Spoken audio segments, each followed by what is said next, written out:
Les accusations, percutantes, du prince Harry contre la monarchie lors de son entretien avec Oprah Winfrey pourraient être sérieusement affectées par la publication des dossiers financiers du prince Charles, a affirmé un commentateur royal.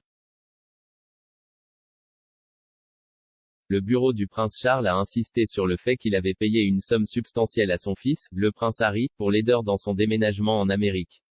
Le duc de Sussex avait affirmé qu'il avait été littéralement coupé financièrement par sa famille lorsque l'aide financière s'était arrêtée l'été dernier.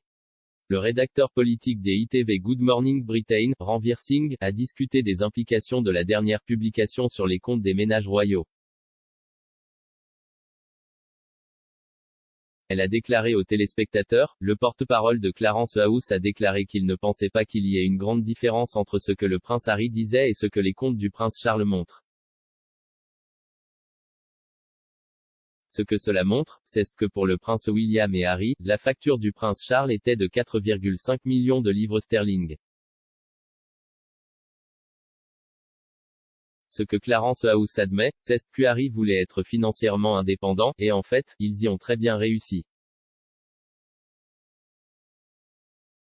Harry a dit qu'il lui restait 7 millions de livres sterling de la princesse Diana, sa richesse combinée avec Meghan et d'environ 18 millions de livres sterling peut-être, et en fait, avec Netflix et Spotify, ils se débrouillent incroyablement bien pour eux-mêmes.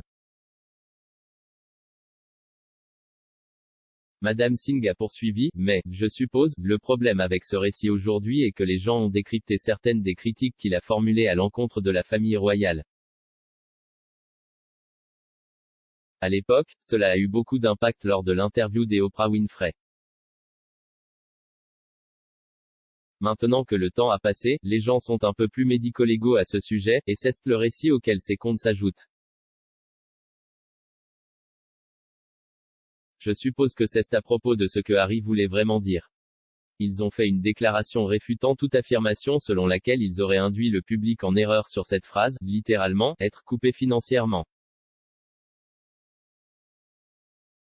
L'éditeur politique a ajouté, maintenant, la chronologie est intéressante. Bien sûr, c'était en janvier de l'année dernière quand ils ont décidé qu'ils voulaient prendre du recul.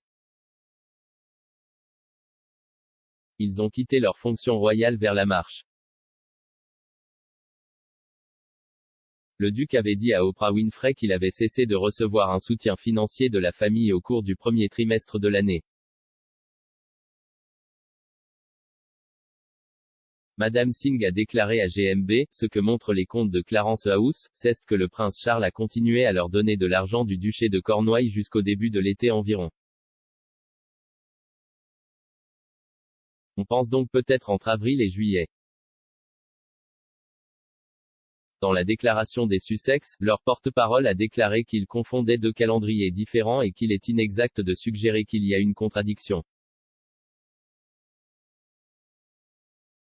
Les commentaires du duc lors de l'interview d'Oprah Winfrey faisaient référence au premier trimestre de l'exercice, qui commence en avril, date à laquelle la transition de l'accord de Sandringham a commencé.